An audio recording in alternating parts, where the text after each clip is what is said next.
20 years. That's how long it took one man to find his way home. While he was gone, his wife never reached for another man's hand.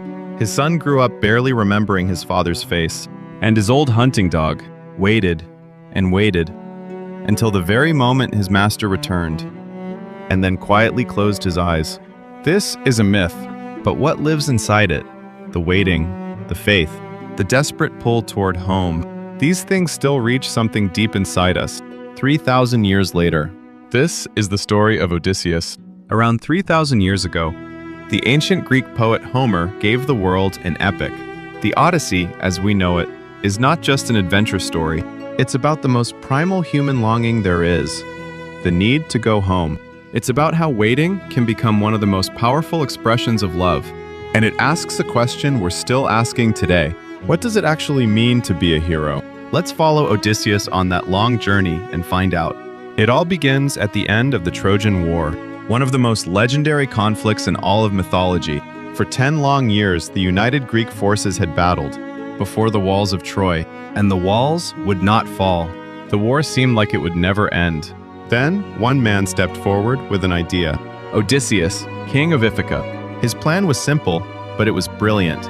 Build a massive wooden horse, hide elite soldiers inside, make it look like the Greeks had given up and sailed away. The Trojans, believing the horse was a trophy of victory, dragged it inside their walls.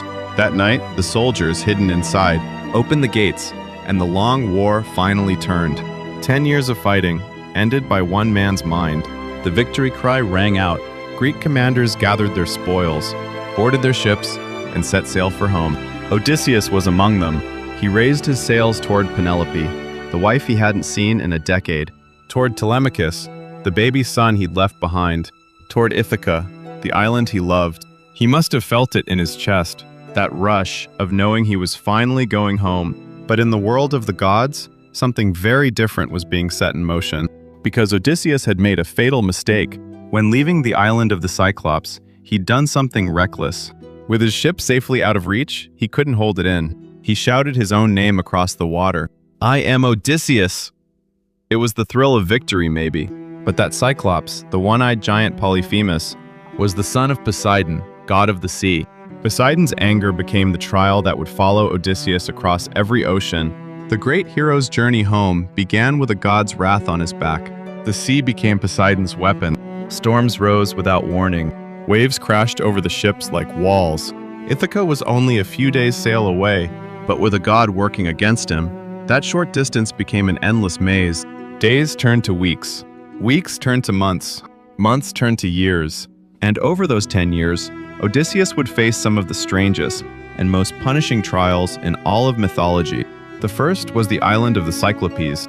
These giants had no laws, no civilization, no concern for anyone but themselves. Odysseus and his men entered a cave, searching for food and water, and found themselves trapped by Polyphemus, who sealed the entrance with a boulder no human force could move.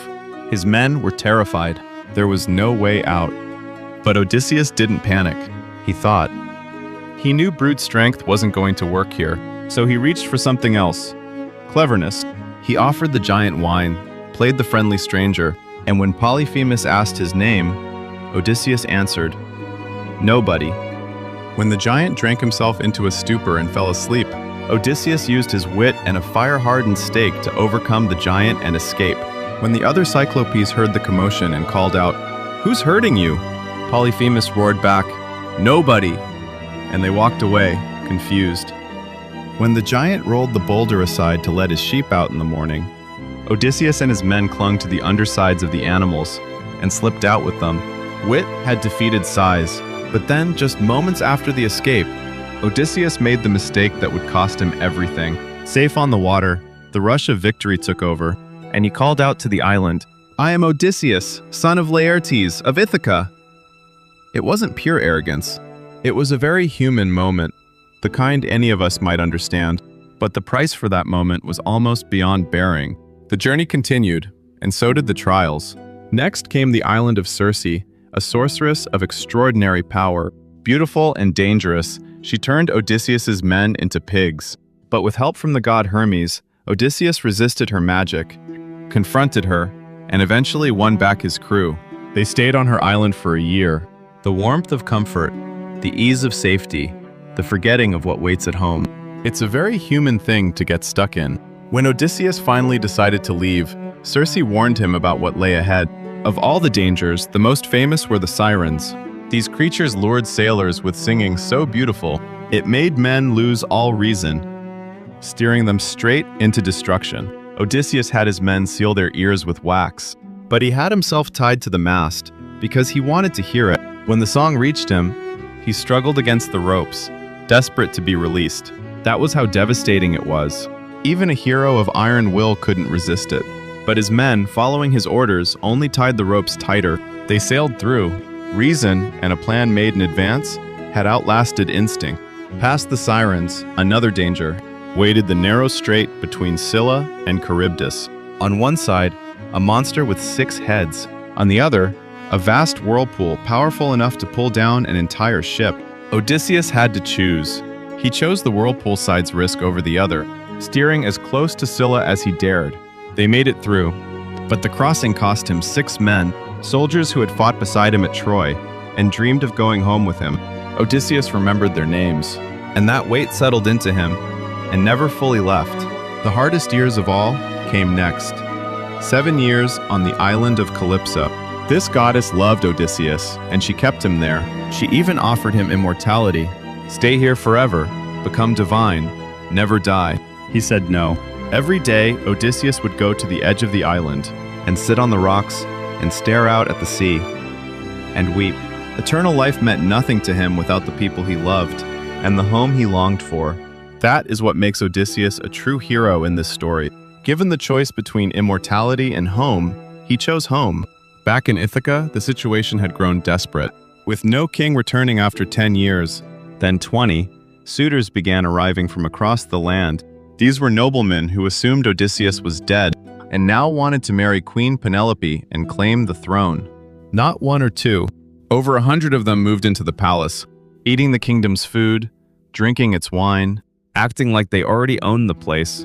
They were arrogant, loud, and utterly without shame. Penelope never gave in.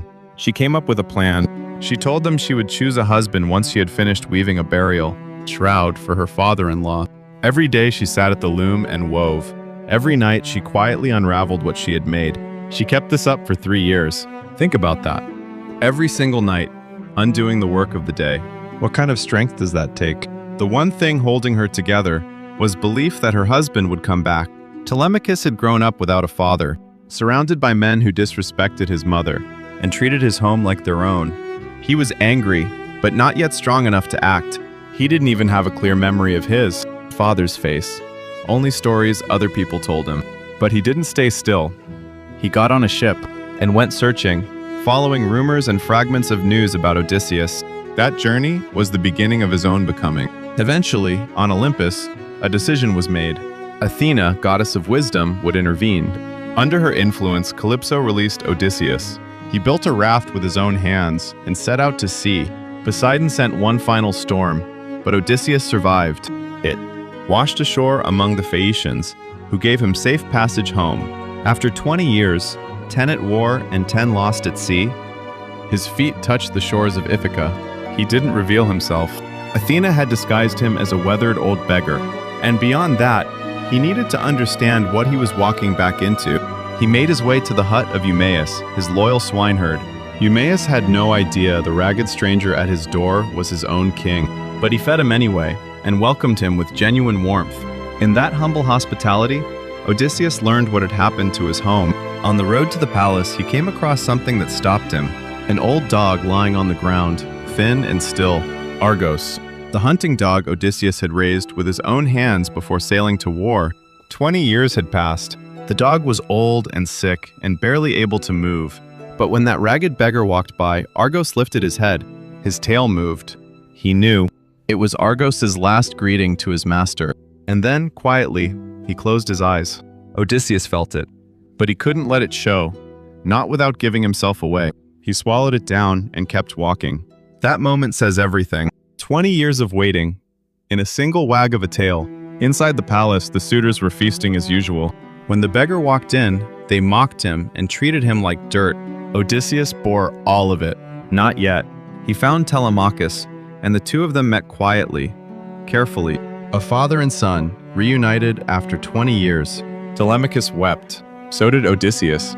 They held each other without making a sound. And then they made a plan. Penelope announced a contest. Whoever could string Odysseus's great bow and shoot an arrow cleanly through 12 axe-handle rings would have her hand. The suitors rushed to try. One after another, they couldn't even string the bow. Over 100 men, and not one of them could do it. Then the old beggar quietly raised his hand. "Let me try." They laughed at him. But Odysseus picked up the bow slowly, the way a man handles something he knows well. He checked the string, he tested the pull, and then, like breathing, he drew it. The arrow flew straight through all 12 rings. The hall went completely silent. When Odysseus raised the bow again, his eyes were different, no longer a beggar's eyes. These were the eyes of a man carrying 20 years, 10 of war and 10 of wandering, all of it gathered into a single moment. Telemachus stood at his side. Eumaeus and the loyal few stood at the doors. The suitors finally understood what was happening. The king of Ithaca had come home. The long years of waiting had arrived at their end. The order that had been twisted out of shape in his absence began to be restored. When the confrontation had passed and the palace grew quiet again, one person still hadn't confirmed what she believed. Penelope. She refused to simply accept it. 20 years changes a person. 20 years also creates liars. So she tested him. She told a servant to move their marriage bed into another room. Odysseus's reaction was immediate. "That bed cannot be moved. I built it myself. I carved the frame from a living olive tree, its roots still in the ground. It cannot go anywhere." Only one person in the world could have known that. Penelope's eyes filled with tears. And then, finally, she believed. They held each other for a long time. 20 years of separation dissolved in that embrace. It wasn't just a reunion. It was two people who had each fought their own battles, in their own ways, finally coming back to each other. Odysseus had fought on the open sea. Penelope had fought inside those palace walls. They had both been warriors. Peace returned to Ithaca. Telemachus would grow into the prince, and one day the king. His father had always hoped he'd become. Those who had stayed loyal found their place again. And after a very long time, there was genuine laughter in that palace. Homer gave us this line, spoken by Odysseus to himself. In his darkest hour, "Bear up, my heart, you have endured far worse than this." 3,000 years old, and it still lands. If you've ever gritted your teeth against something that wouldn't end, you know exactly what that line feels like. There are three things I want to sit with here. The first is what heroism actually means. We tend to think of heroes as the strongest, the most powerful. But Odysseus wasn't the greatest warrior at Troy. What brought him home was simpler and harder than strength. He never let go of his reason to go back. The second is what waiting really is. People sometimes call Penelope passive, a woman who just waited. But think again, undoing her own work every single night, under the pressure of over 100 men. Pushing her to give up took more sustained will than most battles ever demand. The third is what suffering is for. Odysseus's 10 years of wandering weren't just bad luck. Without them, he would have come home as a soldier who won a war. It was the wandering that made him whole. On the other side of all that hardship, he came back as a husband, a father, and a man who finally understood what mattered. We all run into our own storms. We all walk through tunnels where the end isn't visible. We all feel the pull of things that offer comfort, ease, the temptation to just stop and stay. Sometimes giving up looks like the wise choice, but Odysseus turned down eternity to get back on a raft. Penelope unraveled her work night after night and kept her faith anyway. Telemachus sailed into the open ocean, searching for a father whose face he didn't even know. Each of us has our own Ithaca, and if someone is waiting for you there, no storm can hold you forever. A true hero isn't built on strength alone. It takes wisdom, endurance, and love. Odysseus had all three. And here's the thing. Those qualities aren't reserved for figures in ancient myths. They belong to anyone who is still standing in their own life, still trying, still holding on. Where is your Ithaca, and who is waiting for you there? If an answer comes to you, then maybe, just maybe, you can take one more step today